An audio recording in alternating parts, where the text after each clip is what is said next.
CYInterview, CYInterview covering Las Vegas and the world. If you haven't already, please hit the subscribe button below to keep up with everything we have going on here at CYInterview in Las Vegas and beyond. We greatly appreciate it. Today we're going to look back at our past CYInterview with Academy Award winning actress Monique, and here it is. You're on CYInterview.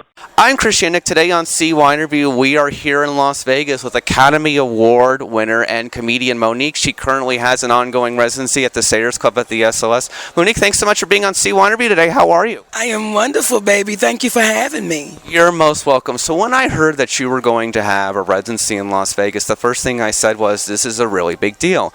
Because you're currently, based on all the research I've done, is the only Academy Award winner who is currently performing here in Las Vegas. From time to time, Cher does when she comes in at the Park Theater, but how does that make you feel, and do you feel like you're getting the recognition you deserve?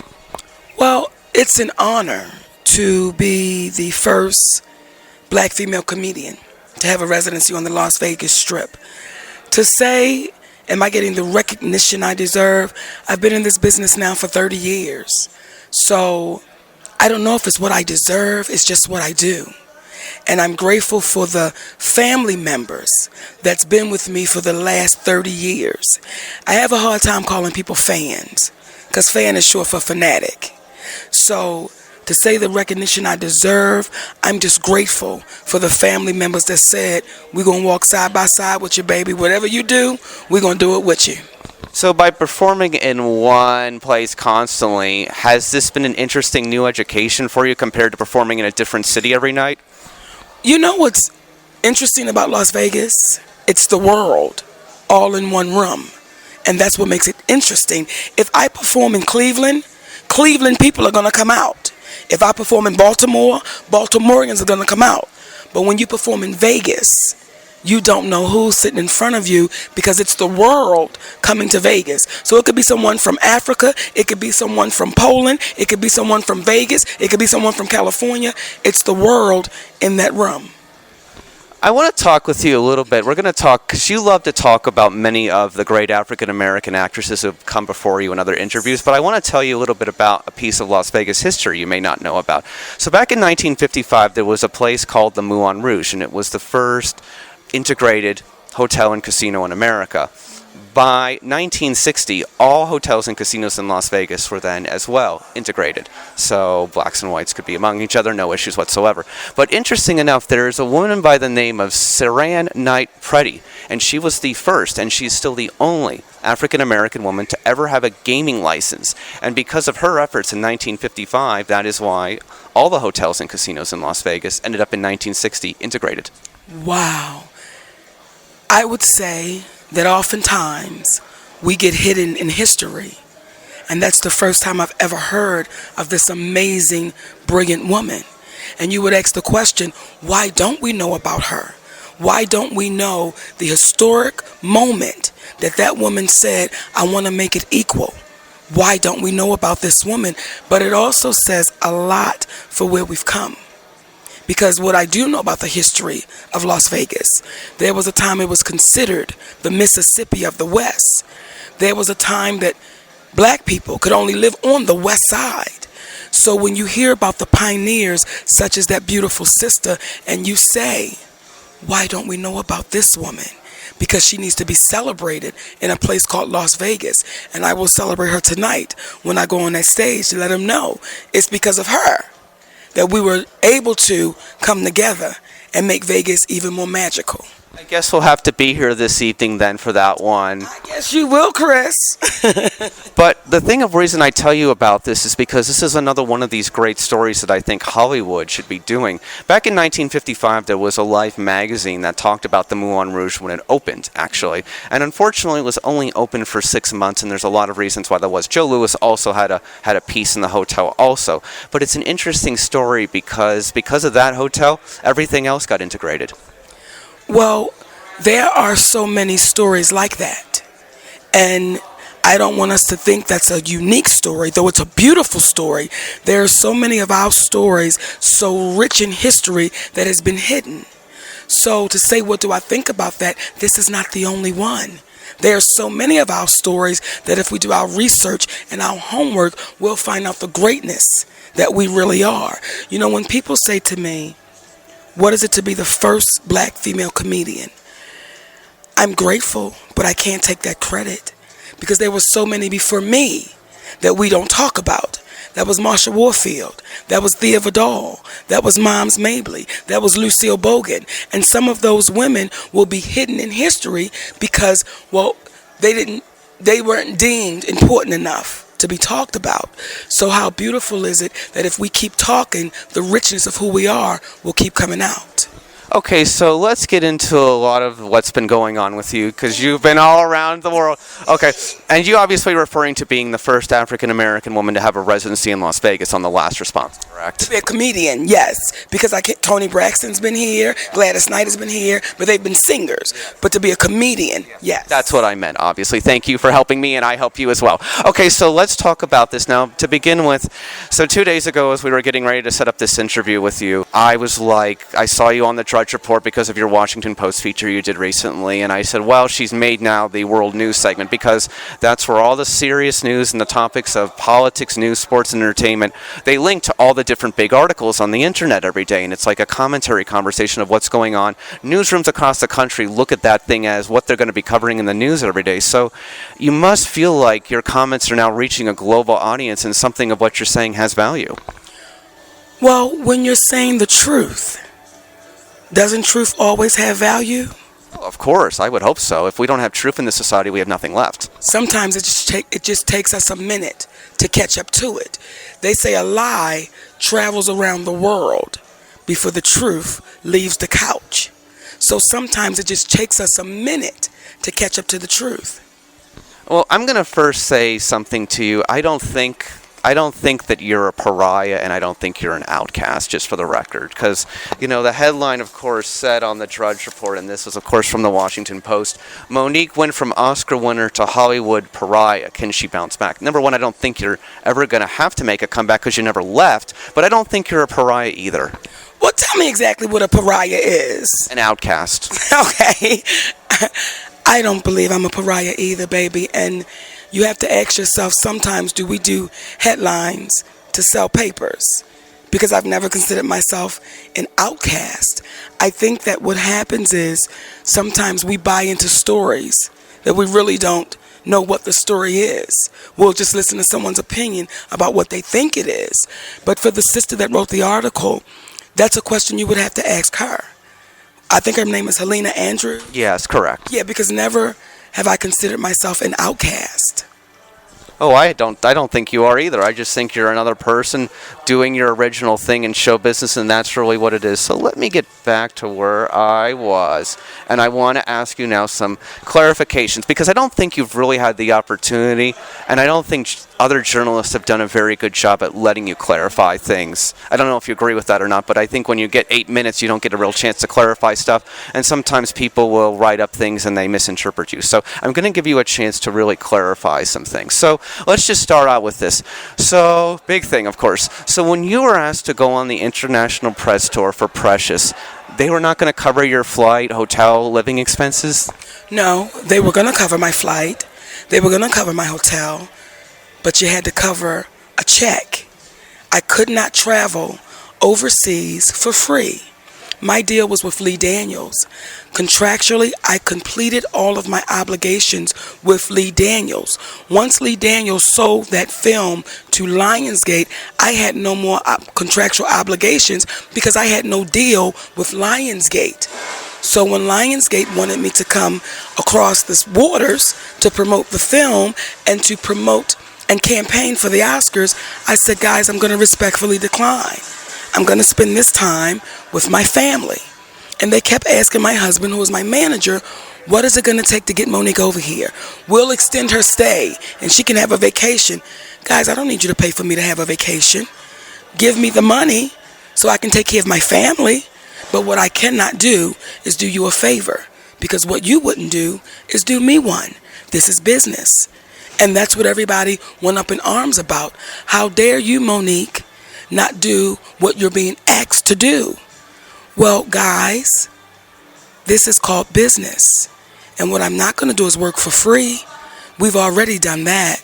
And we know what the name of that was. So we've been freed from that. So if you want to acquire my services cost money. And that's what they weren't willing to pay for. So we all mutually agreed that I wasn't going to do it. But that's when I became difficult. That's when I became, oh God, what is she doing? And what you have to understand, since we're speaking about history, historically, when a black person spoke up, they were considered a communist. Her name is Eartha Kitt. His name is Paul Robeson, because they were speaking up for equality. Well, now when we speed it up, now they can't call me a communist. They'll call me difficult. But we know what the underlying meaning of that is. Oh, she wants to be respected. And that's not what we do in this business. Well, you're going to have to respect me, or we can't play together. And that's simply all it was in a nutshell. I'm not going to work for free.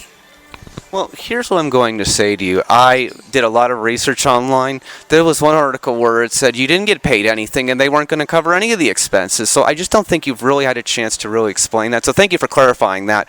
But now the next question I'm going to have for you, which you really haven't had a chance to explain, and no one has ever asked you this, I don't think. So what happened after you won the Academy Award? Did it all just kind of just fall off immediately, or was it a slow, steady thing? What exactly happened? Well, Chris, there were some journalists that really allowed me to explain what it meant for me to win the Oscar. And when I won that award, everybody thought that, oh, life is going to change and the offers are going to be so much bigger. Well, I'm like, y'all, if we know the history of Hollywood with black women winning this award, the offers don't get bigger. Actually, they sometimes become less, because they want to let you know, we don't want you to think because you won that award, now we're going to treat you like your counterparts. Now, historically, that's how it's always been. Hattie McDaniel was the first one to win it. And when you read her story, she says, I felt like I was cursed, because after I won it, I stopped being paid less money, because we want you to know we're not going to treat you like your counterparts. We had to give it to you because your performance was undeniable. But we don't want you to think for a second that your bank account will reflect this Oscar award. Now, please don't take my word for it, Chris. Ask the other black woman that's won an Oscar award. Ask them, what did it do for them?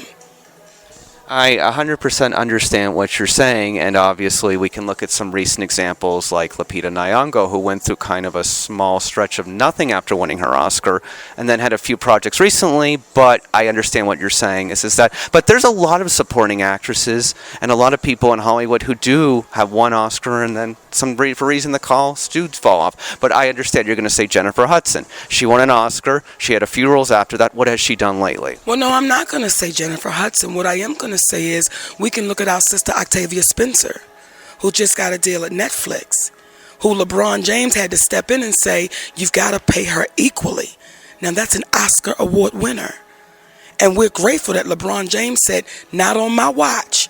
You have to pay my sister fairly. But what if LeBron James wasn't there?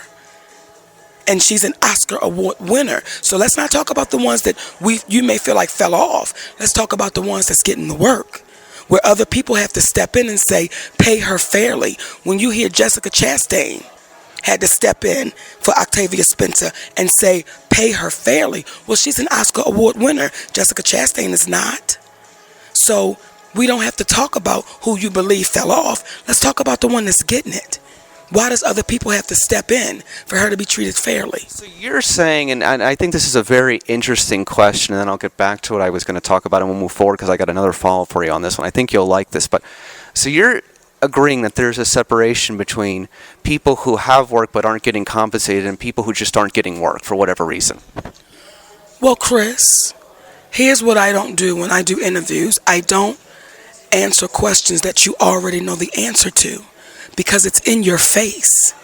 Like, you already know the answer to it. We already know the disparity in Hollywood. We already know the disparity between men and women in Hollywood. We know the disparity between black and white in Hollywood. We already know it. It's in our faces. But what happens is we get too afraid to really address it, and we run from it like it's not really there. But when we start asking questions and saying, you know what, before I ask the question, I already know the answer to it. I know there's disparity. I know there's inequality. But how do you feel about it? The way I feel about it is, as long as we don't speak up and speak loudly, we will keep having the same issues. As long as we keep crossing our fingers and hoping that they like us enough to just give us a seat at the table. Not we're going to give you the plate you deserve. We'll just give you a seat. We'll keep being mistreated that way. Well, here's what I'm going to ask you then, and I think this is going to be a new question, but a very fair question. Do you feel like you have not been given the opportunity in serious forums to have a really in-depth conversation where people can very much understand your perspective in a way so they can get it, so then that we can have progress? Well, brothers like you that says, let's have the story. This is progress. This is you saying as a white man to a black woman, listen, I know what's happening is BS. I know how they're doing it is wrong. So let's have the conversation. So, but there's some other ones out there that I did the Daily Pop, right? And there was a brother there named Justice.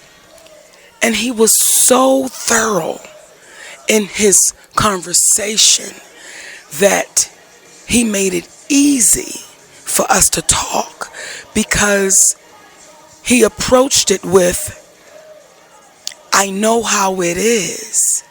So we were able to have a conversation, and it stepped out of being question and answer, and it was just two human beings saying, let's talk about it openly and honestly. And as long as we can have these conversations, that's why I said sometimes it takes the truth a long time to catch up. But when you have brothers like you saying, no, let's keep talking about it, they'll eventually get it.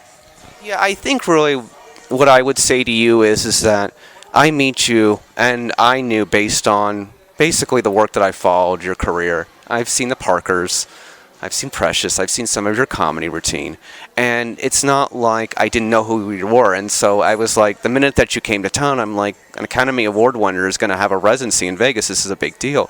But this is what I thought to myself, and this is what I hope that you understand when I say this to you. I think honestly, truly, speakfully, I think you have a great message. I think your message is righteous. I think your righteous is meaningful. I just think that sometimes maybe to some people, they don't understand where you're coming from because of how it may come off. You know what my husband said to me one time? He said, Mama, you ever heard of a man named Jesus? I said, yes. He said he was feeding people with a few fish. He gave a man back his sight, and they still found a reason to hang him up and kill him. So what makes you think you're so special? Well, the thing is that unlike other people, you actually have a forum and an audience to actually speak about what is important to you and talk about important issues so that we have progress, we get to a level playing field, and we actually get to a point where everybody gets the same kind of treatment, decency, respect, no matter your color, your race, your sexual preferences. Because I live in a world, I'm just going to tell you that I have no interest in talking about your open relationship with your husband, because guess what? That's between consenting adults. I'm not saying I don't care whether you do or not. Up to you. If you want to do that, that's fine. Well, see, here's what's interesting. I don't like to judge people, is my point. Right. Folks automatically thought that was all about sex. No. When you say open, there are so many people in closed relationships that lay with their spouse or their mate every night and have no idea who they are. And they go a lifetime, and you lay with a stranger. See, with Sydney and I, and we do our podcast show, Monique and Sydney's Open Relationship. Sure. On our YouTube channel, Monique Worldwide. And what people came to understand was we were open to each other's thoughts, ideas, fears, insecurities, fantasies, dreams. We were open to getting to really know one another all the way. So when we get to those last moments and we're looking in each other's eyes, whoever the last moment comes for first, we can truly say we knew who each other was. And I hope I get a chance to see you on the other side. So that's what it means for us to be in an open relationship. Now, can we have sex with other people? Yes.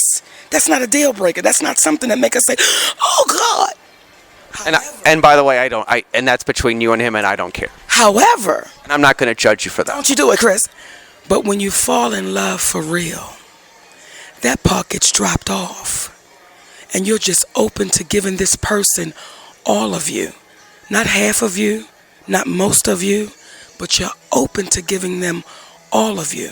It's the greatest relationship I've ever been in my entire life.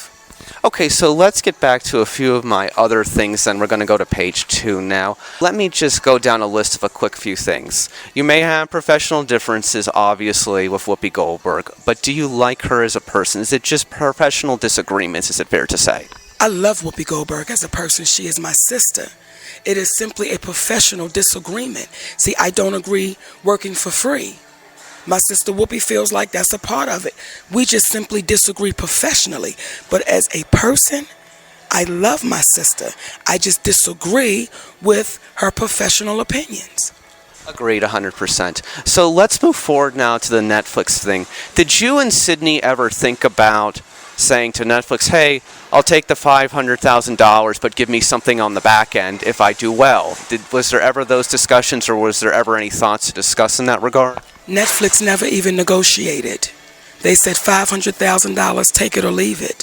So when you're put in a position where you can't even negotiate, what is that? Yeah, you make a valid point on that front. So here's what I'm going to say to you upon reflection again.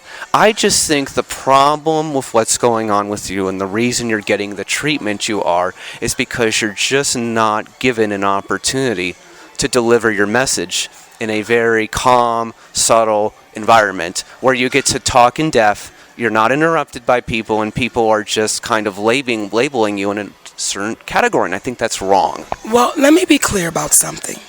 Everybody's not going to understand me. Everybody's not going to get it, regardless if I have a platform where I could talk for hours about it. Everybody's not going to get it, and I'm okay with that. I'm not begging for anyone's validation, nor approval. I'm good in my stand, how I feel and what I say. So if I wait for everybody to jump on board, I'll leave this earth waiting for it. I'm good in what I'm saying. My family is good in what I'm saying. That's all that's important. Okay, well, I understand that then. So here's what I'm going to ask you then moving forward. Have you talked with Octavia Spencer, Viola Davis, Kerry Washington, or any of your other fellow African-American actresses about what's going on with you right now? I have not spoken to any of them personally. Some have tweeted, some have said some beautiful things to other people. I'm grateful for Kimberly Elise, Lunell. I'm grateful for the sisters that said, hey, baby, just know that we're cheering from you right here. I don't have to talk to them personally because we're all in the same struggle together. We all know what it is to be an African-American woman in Hollywood. We all know what it is to pull each other up. So to talk to them personally, I don't have to. We all know what it is to be connected together because the treatment doesn't fall off differently from one to the next. It's just the treatment that it is. So then what I'm going to say to you truly is, sitting here with you, I think honestly that you are speaking a lot of righteous truth again. I think what you have to say is valid, and I think we should all continue to have this discussion. At the same time, I'm going to say to you this. Have you ever thought to yourself, my message is right, my message is valid, my message can help others who aspire to do the same things I do, but maybe sometimes I should have presented that message in a different direction or a different way? I will never present a message to appease you. Because if I do that, I'm in trouble with the universe. They're saying you're taking the gift we gave you and you're going to do what they need you to do to make them okay and comfortable. I can't do that, Chris. And there's been nothing I said that's been disrespectful. There's been nothing I said that's been disgraceful. All I've said is the truth. Now, if you have a problem with the way I delivered it, whose problem is that? Is it yours or is it mine? Because when I say to those folks, well, tell me what I said that was wrong.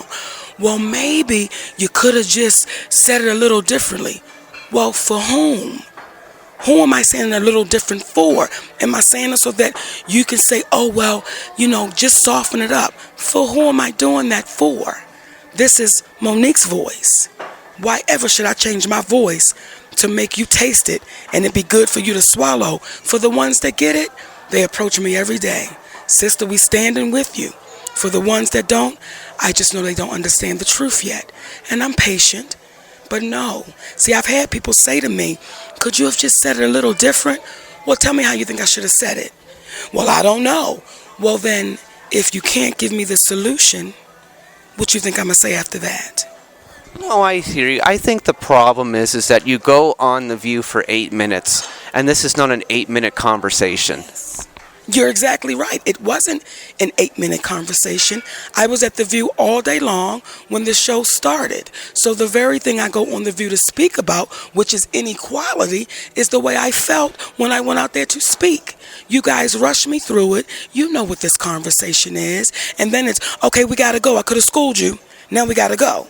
So you say, well, that's laughable, guys, because you know what I'm here for. You know why I'm coming.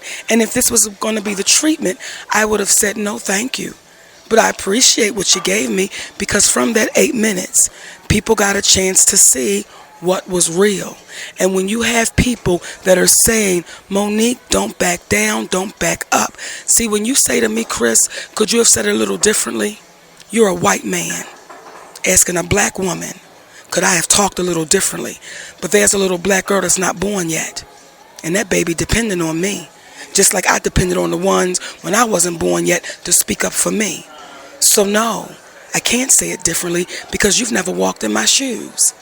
You've never looked in the mirror and saw a big black woman looking back to know what I've had to walk through. So to ask me could I have done it differently, you can't ask a person that unless you've walked in their shoes. And because no one has ever walked in Monique's shoes, how can you ask me to do it differently? I would never ask you to interview differently. It's the way you do it. It's your style. Some people could say, well, damn, Chris, that was rude, because you're giving your opinion. No, baby, that's just Chris' style, and I respect your style. Not change it. That's why you've done over 1,000 interviews. I just see a woman who is very nice and very talented and is in certain ways getting marginalized, if that makes sense to you. And you're not getting the fair opportunity to really say, hey, look, I'm a nice person. I've worked really hard. I've been through a lot in my life. I have my scars just like everybody else. But, hear my voice. I've got something meaningful to say. I want to make progress for other people so other people have better opportunities. But here's why.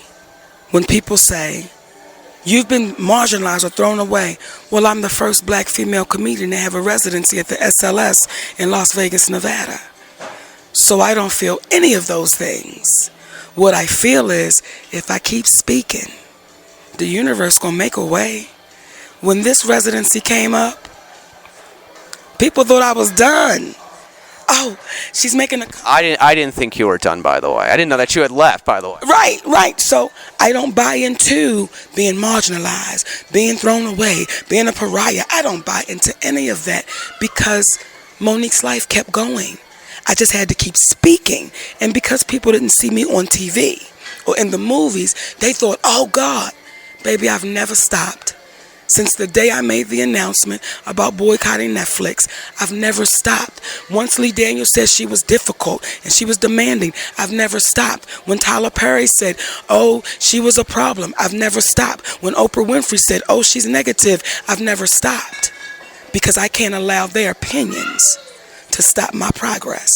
Well, I think it's important to always, and what I believe as an interview journalist and CYInterview, we always love to give people a chance to share what they want to say in their entirety. I have a few last questions for you. You hinted that on The View that the last 8 years at that time, which would almost be 9 now, have been very difficult on your family. Can you explain? Well, as I said to Steve Harvey, when you go from making millions of dollars and then you take a financial hit because there's a rumor out about you. Yes, my family took a financial hit. It was all in the news. It's no secret that there was a tax problem. Because when you go from making that kind of money to now you have people saying, we don't want to work with you because we heard you were difficult. Yes, that's a hit. That's no secret. Oftentimes we suffer in silence because we're embarrassed. I'm not embarrassed. I can't be embarrassed over a lie. But the truth is, because y'all told a lie, my family took a hit, and I want the world to know that. Oftentimes, you have a lot of people, if you know the history, especially of Black Hollywood, we die broke, we die sick, and we die by ourselves. And most of the time, it was because we received mistreatment, but we were too afraid to say it out loud. I won't be that one. And the universe said, if you keep standing and you keep talking and you keep believing, we're going to show up for you. And they've never let us down. So though it was a struggle, we've never been let down. I think that this would be like the 60 Minutes question to ask you. Do you feel like you're making a difference? No matter even if it's had a negative impact on your career, has it been worth it? Do I feel like I'm making a difference? I hope that I'm making a difference. And every minute has been worth it. And I wouldn't change not 1 second of it. I'm not perfect by far, Chris. I'm probably one of the most flawed individuals you've ever sat across from. However, when I need to apologize, I do. When I don't, I'm unapologetic. So I go back to that baby that's not here yet. And of course, they'll read our stories as we read the stories of yesterday. And when they get to mine, I want them to say, she made us really proud. I would say that she made people laugh, she entertained millions, and she tried to do the very best through the challenges of her life, move forward, and be happy. That's it. Because one day, I'll hear cut and action one last time. And all of the fanfare goes away. And then you have the family you created. And that's the number one priority for me, is the family I created. So when they stop saying action and cut and they stop buying tickets to a show, the family I created will look at me and say, you was an awesome mommy, baby. You gave the world laughter, but you was an awesome mommy and an awesome wife behind closed doors. When I get that, then I've done my job. Short question, Hattie McDaniel, you own the rights to her life story, and do you think that that movie could ever be made? I used to own the rights to Hattie McDaniel's story, and the time ran out. And I hope that that story gets made, because it will explain the beginning of Black Hollywood and the treatment that came with it once you received the trophy called an Oscar. Why should they come see you in Las Vegas here at the SOS at the Satyrs Club? Besides the obvious reasons. You know what? Why should they come see me? Because this show is filled with so much love, Chris, and so much honesty. And for me, it's very therapeutic. But I'm getting people in the audience saying, I went to church, I went to a therapy session, I went to a comedy show. They said, I didn't expect all that I got. So expect the unexpected when you come to Monique Does Vegas. You know, I sat last night when I had spoken with Sydney and we were confirmed for this interview on CYInterview, and I just thought to myself, again, what a nice person, but maybe people don't get to see that opportunity, that she is just a very nice person who has just tried to achieve goals in life. And then when I met you, I was like, we basically covered everything that I wanted to cover in the interview, but maybe in a different way. But I waited for the authentic Monique to come out, and I'm like, okay, let's just talk about this. We don't have to, pretend. Yes. Well, I don't know how to pretend. That's why I'm in trouble right now, Chris. Damn, don't you know? Because I can't pretend. That's why. And to say the authentic Monique, I don't know what other Monique to be other than Monique. And when you're in a place that they're always used to you saying yes. I remember saying to my husband, Daddy, how could they call me difficult? He said, Mama, because you said no. And no can be difficult for some people when they're always used to hearing yes. That's what it is, baby. But the last question I have for you is, I think everybody in life has regrets, but you have said in numerous other conversations you have no regrets. Well, no, let me clear that. I do have regrets in life. I'm 51 years old. I would be a damn fool to sit here and say, oh, I ain't never regret nothing. No, I'm talking about with this situation right here. Okay. With this situation, the last almost 10 years of my life, this situation with me saying, I'm not campaigning for an Oscar. The performance is on the screen. I'm not going to beg you to like me. Are you judging me for me or the performance? So I don't regret any of that. I don't regret anything I've said about Netflix. I don't regret anything I've said about Oprah Winfrey, Tyler Perry, Lee Daniels, Lionsgate. I don't regret that because everything I've said is the truth. Well, unfortunately, sometimes when we speak the truth, we may disappoint some people, and those people could then prevent us from leading to more professional opportunities. And I guess the question I say is that, you know what? If you're okay with yourself, that's what matters at the end of the day, regardless and irrespective of everything else. I watched a documentary last week with my husband about Johnny Carson, and the world loved him. He was America's guy, but you found out he died by himself. No one was at his bedside, worth $400 million, but the way they spoke of that man, he wasn't a very nice person. He wasn't good to people. Now, I don't know if it's true or not. That's what they spoke of in the documentary. Here was somebody that you thought had the world in their hands, but when they were taking their last breaths, they had absolutely nothing. So again, I can't worry about the people that think they can stop my life, because you can't. What's meant for Monique, guess what's going to happen, Chris? Monique going to get it. I can't believe in what you want to tell me, because if so, I lose. The way that Monique and Sydney believes, we're going to be fine. We just had to stay in it and not waver and give up. Come see Monique at the SOS at the Satyrs Club. I'll say one thing to you in closing. There are a lot of people in life who have everything and have millions of dollars and fame and wealth and awards like you, more awards, and they don't have one or two people that want to hang out with them and take them out during the day. I don't know if you know that or not. That's very common. That's very common. I don't want to be in that position.